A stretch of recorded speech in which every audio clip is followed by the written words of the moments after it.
Good evening, ladies and gentlemen. This is George Arliss speaking. One of the most frequent questions I am asked is about the difference between acting on the stage and acting on the screen. In this case, I will focus on addressing the challenge of acting in silent films.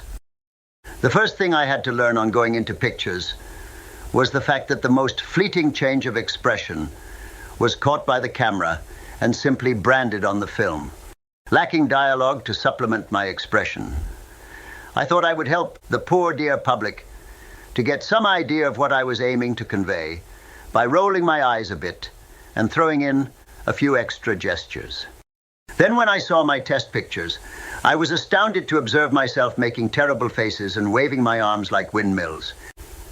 Of course, I have always highly appreciated the value of the eye and the muscles about the mouth in revealing meanings on the stage, so I didn't have to stumble on the truth that there is such a thing as pantomime on the screen. But I had to learn to make acting underdone rather than done to a turn. Another lesson I had to absorb was to monopolize the center of the stage without a qualm. In the theater, one does occasionally hold back and let the other fellow have a chance. And so when I started film work, I tried not to hog the lens, but I was informed by the directors that holding back simply wasn't done.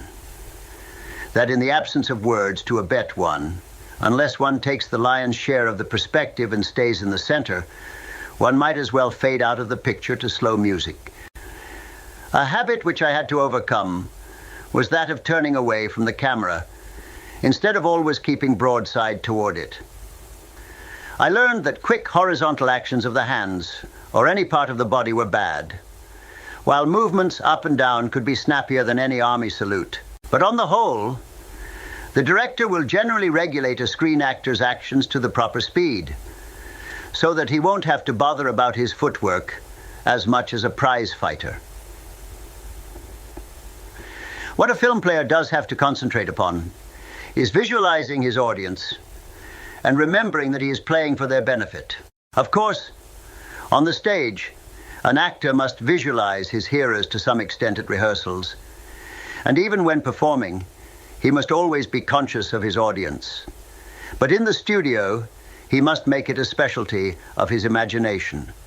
The actual audience, consisting of directors, stagehands, and other players, is rather cold.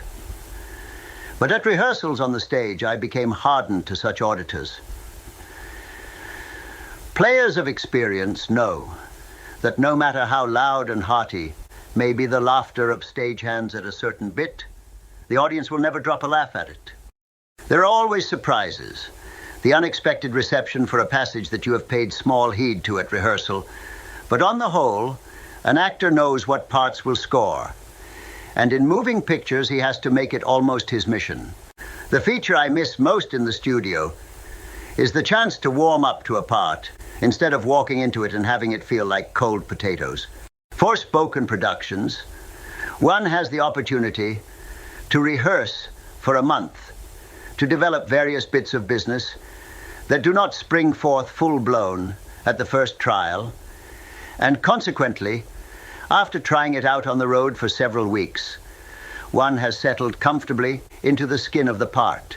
But in the studio, where one starts with the final scene and then does snatches of the photoplay here and there as the opportunity offers, it is not easy to graft oneself upon the role.